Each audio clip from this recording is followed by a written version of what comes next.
Good morning, Mamador. Good morning, everyone. I am Jefferson G. Balbon, and I am going to report the CA 200 Institutional Corrections. Module 2. Module 2. The History, Philosophy, and Objectives of Imprisonment and the Development of Prisons. Sing Sing Prison, Auburn System, Pennsylvania System, Fire Development of Prisoners, Form of Punishments, Age of Enlightenment, Personalities behind Correctional Institutions. Cesar Marquez of Vicaria Bonicia, Cesar Lombroso. Start of discussion.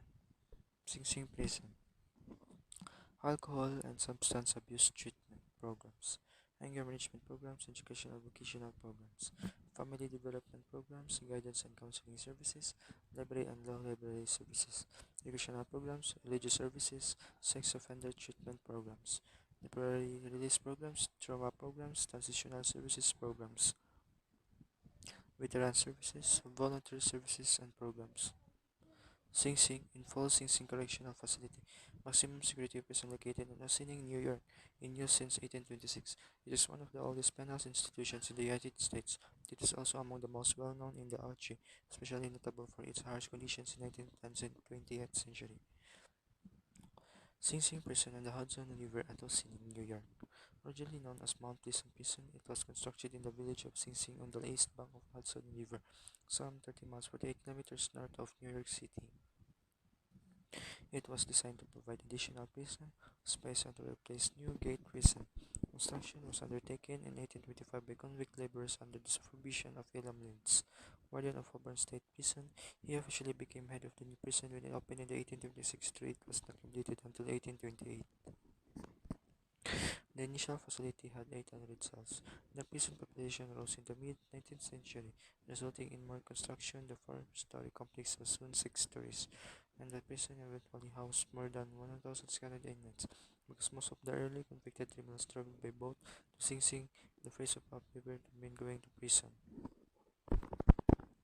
One of the notable visitors of the prison was Alexis de Tocqueville, author of Democracy in America. The French government sent him in requestive Beaumont to the United States in 1831 to gather information about the American penal system. The two men were amazed at the total subjugation under the prisoners' work and the administrative power the warden wielded at Sing Sing.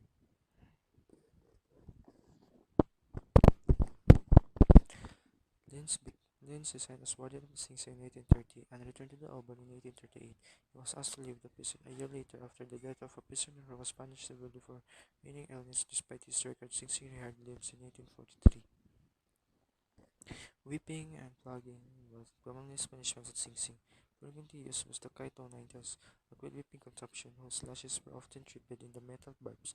This was primarily based on the New York State Legislature in 1848.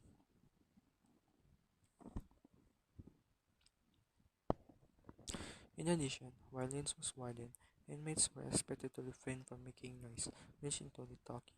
With the advent of the electric chair in 1891, Sing Sing became notorious in its executions. Although the electric chair was developed at neighboring Auburn, almost all executions within the state were carried at Sing Sing until 1963. The famous death chair was later moved to Green Haven Prison. Sing Sing was also the site of reforms that affected the national penal system. Reformers Thomas Matt Osborne, who developed his penology theories, was voluntarily castrated for a year at Auburn, served as Sing Sing's board in 1914 to 15 and 1916, but his immediate sweeping changes were said and he resigned under intense political pressure.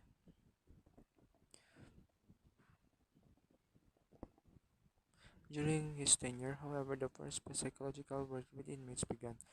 More reforms began instituted under Lewis Edward Lewis, who served as warden from 1920 to 1941, in order to improve the living conditions within the prison and allowed inmates to participate in sports.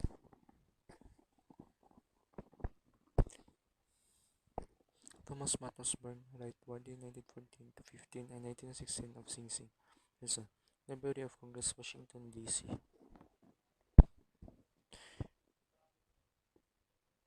As held at Sing Sing Prison, Ossining, New York, 1910 to 15, Library of Congress, Washington, D.C. In 1901, the residence of Sing Sing Village changed its name to Ossining.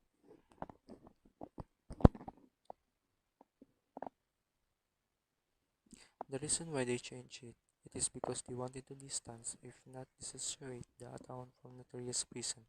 For that same reason, in 1970, the state renamed the prison as a correctional facility.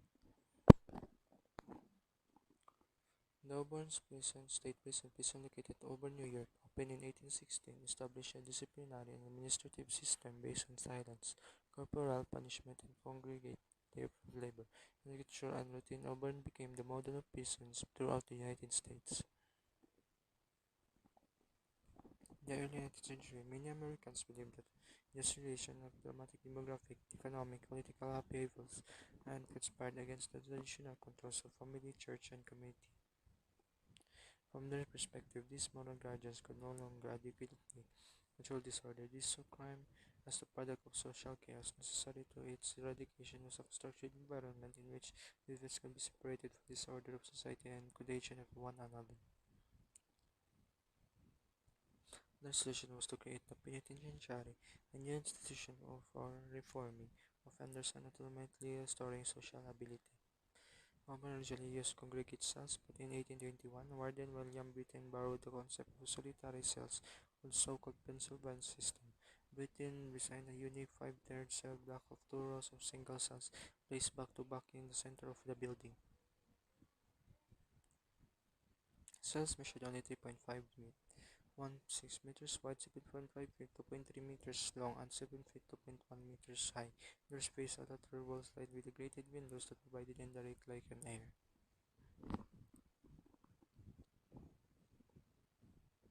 This pattern of small inside cell blocks was later adopted by most state prisons in the United States, whereas the Pennsylvania system inmates did a handicraft work in their cells. Urban prisoners labored in the concrete workshops, offsetting imprisonment caused by fulfilling private industry contracts. The hidden passageway with small openings surrounded the work area, allowing inspectors and visitors to produce demediator inmates. Auburn briefly 1821 to 1824 implemented a three-level classification system. Under it, minor offenders labored in workshops during the day and retired to separate cells at night. Serious offenders alternated their days between solitary confinement without work. After numerous suicides, sentences, mental illness, and attempted escapes, the governor of New York terminated the classification system and experimented in solitary confinement. Subsequently, all male inmates worked in congregate shafts day, returning to individual cells at night. Females first committed to Auburn in 1825 were relegated at attic and excluded from regular work and exercise. To ensure that inmates did not corrupt one another, British successor Elma Leeds enforced a quasi-military routine of absolute silence, strict discipline, and economic productivity. In response to bells, head-shaven inmates in striped clothing silently marched in lockstep formation to and from their cells for meals and work assignments. Letters were banned, and the chaplain was the only occasional visitor, flagging another forms of proper punishment enforced the rules. Such regimentation was thought necessary to restrain the rebellious nature of the offenders. Eventually, overcrowding made the silent system unenforceable, and our system discipline is deteriorated into corrupt lax routines of harsh punishment. After the Civil War, the spirit of reform withered and contract labor was no longer profitable. Despite the demise of the ideal system, Auburn remained the model of the early century, primarily because it had been expensive to construct and maintain. Unlike Auburn and Sing Sing, Pennsylvania, a state penitentiary 1829 was intended to keep convicts separate even as they worked, in order to prevent any earthly contamination or destruction that may impede their repentance, hence the term penitentiary.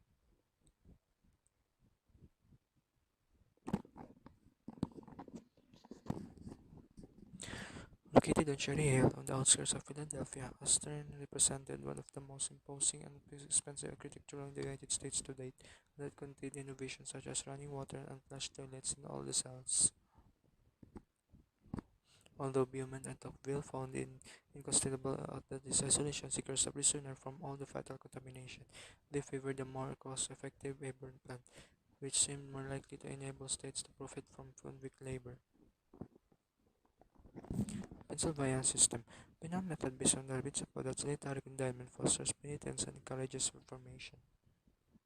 The idea was advocated by the Philadelphia Society for Elevating the Miseries of Public Prisons, whose most active members were Quakers.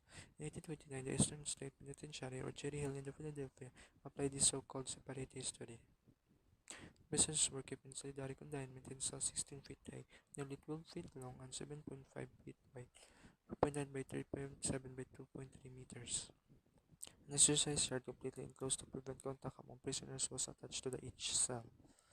Prisoners saw no one except the institution of prisoners and an occasional visitor. Solitary penitence, however, was soon modified to include the performance of work such as shoemaking and weaving. The Pennsylvania system created until it predominated in European prisons. Critics in the United States agreed that it was too costly and had deleterious effects on the minds of the prisoners. The Pennsylvania system was supposedly in the United States by a Auburn system. Different types of criminal punishment. The following are five of the most commonly sent types of criminal punishment. Capacitation. Capacitation seeks to prevent future crime by physically moving criminals away from the society. This punishment can be traced to ancient times to limit and right in the punisher. Comparative historical perspective. Punishment was commonly penalty in antiquity. Later, it was common for colonizing regardless to show was an undesirable overseas. Later, it was common for colonizing European censorship of Mexico desirable overseas in the modern times. House arrest, incarceration, and the death penalty are all forms of incarceration.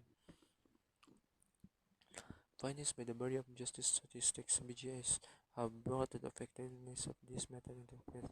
According to BGS data, about two-thirds, 67.8% of prisoners released back into the society were arrested for a new crime within 3 years, and about three-quarters, 76.6%, were arrested within the 5 years. Despite these findings, incapacitation is a common form of punishment in the United States.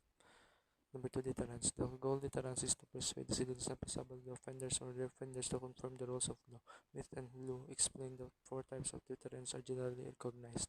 1. Specific deterrence analyzes how effective punishment is on an individual's future behavior. 2. General deterrence seeks to understand how individual punishment can deter others from committing crimes. 3. Marginal deterrence seeks to recognize how effective different types of punishment are either specific to the general deterrence. 4. Partial deterrence refers to the situation in which the rate of penalty has some deterrent value even when someone engages in illegal behavior. The effectiveness of deterrence as a criminal punishment is difficult to access because people may follow the law for other reasons that may be challenging to track, such as religious or moral beliefs, physical incapacitation, or lack of opportunity. Number 3. Retribution. As one of the oldest forms of punishment, retribution arises in the Judeo-Christian tradition of system. In the civil criminal law, these stars explain that retribution prevents crime by giving victims society a certain sense of satisfaction that the defendant has been punished specifically, and foreseen the belief that the criminal justice is working effectively. Modern examples of retribution include the widespread practices of imposing fines, as well as enforcing mandatory sentencing policies for certain offenses from law. As an effective punishment, retribution has been characterized by being good and limited in its capacity to change the behavior, however, it remains popular. Number 4. Rehabilitation. Common prison policy in America up until the 1970s, rehabilitation focused on helping prisoners overcome the barriers that led them to committing criminal acts. It includes developing occupational skills as well as resolving psychological issues such as drug addiction and aggression. This means the American Psychological Association, or the APA. Consider the opposite of retribution. The ultimate purpose of rehabilitation is to transition offenders back into the society. The APA represents a minimum civility and individualized approaches to crime, complemented with a community-based adaptation can be effective in the restoration. Number 4. Restoration. Another different approach in the community punishment. The goal of restoration is to offender to make direct amends to both the victim and the community with which the crime was committed. Although the relatively new practice in modern times, the concept of the restorative justice can be found in the early legal system of Western Europe, ancient of justice and pre-colonial African societies. During the process of restoration, victims initiate a process in which both they and the offender meet to share feelings and concerns. The dialogue for victims' opportunity to be heard and the offender to make amends and ask for forgiveness. Restorative justice is often used in crimes involving offenders. Age of Enlightenment. Personalities behind the correctional institutions: Caesar Beccaria, Fulvio Cesar Belisama, Marcius Marcus de Beccaria, ulit sa miling England.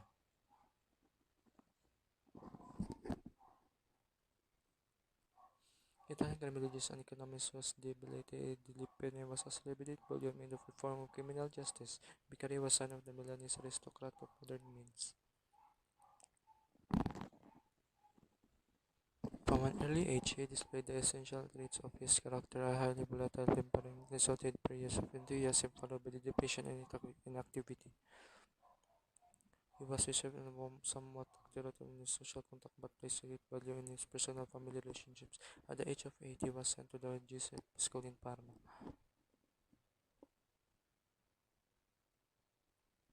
Beckham later described the education received there as a fanatical, unsettling to development of human feelings.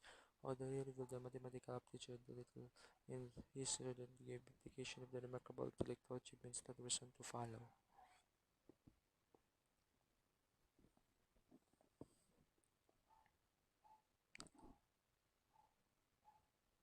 In 1758, he received a degree in law from the University of Pavia. In 1760, Beccaria proposed a marriage to 16-year-old Teresa Blasco, got in the obdurate opposition of his father. The following year, the marriage took place without parental consent, and the young couple began their life together in the poverty. The breach between father and son was ultimately repaid, and Beccaria's wife received to the family home in 1762 a daughter. The first of his children was born to Marquess of Beccaria Bonicea. Beccaria Cesar Bonisana, Marquess of 1738-1794, Italian economist and proponent of judicial reform. Cesar Beccaria is the author of the most famous Italian work of the Enlightenment on Crimes and Punishment in 1764. He was born into a noble family of the state of Milan, which was part of the Austrian Habsburg Empire, and was schooled by the Jesuits in Parma. After receiving his law degree from the University of Pavia in 1758, he returned to live in Milan because 20s was the most important decade in intellectual and emotional life. He was typically tied in athletic and anxiety, but when young could also galvanized by inspiration and express his feeling in that language of Rasuya. He married his first wife in 1761 against strong resistance from his family, and wrote on crimes and punishment in 1763.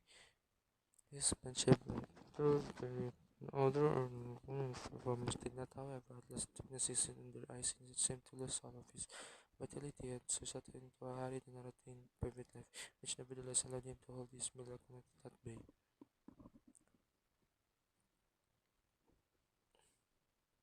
Beckham said that his discovery of the Enlightenment in 1761 when he began to read the works of French and Scottish philosophers and discussed them with a circle of young friends led by Ppt Now all provinces of Christian Empire, including Milan, absolute reforms benefiting from Vienna continued to encounter intense resistance from noble and celestial population and from the traditional culture of the ancient region. Very Vicaria undergo hard course to modernize and rationalize the economy and the legal system in the line with the Enlightenment secular morality and the supported government reform. On Crimes and Punishment was first published in 1764, with subsequent editor the following rapidly Vicaria repeated the edition how regarded as definitive in 1766. The work became known in France through the translation of Andre Mollet, who fully altered the Italian text spread through Europe. It was attacked by conservatives everywhere and was defended by the hands of the Enlightenment Voltaire composed a commentary on it. In October 1766, Very and Beccaria journeyed to Paris to Bas in the Mike administration, whose Beccaria quickly became disbanded and fled back to Milan.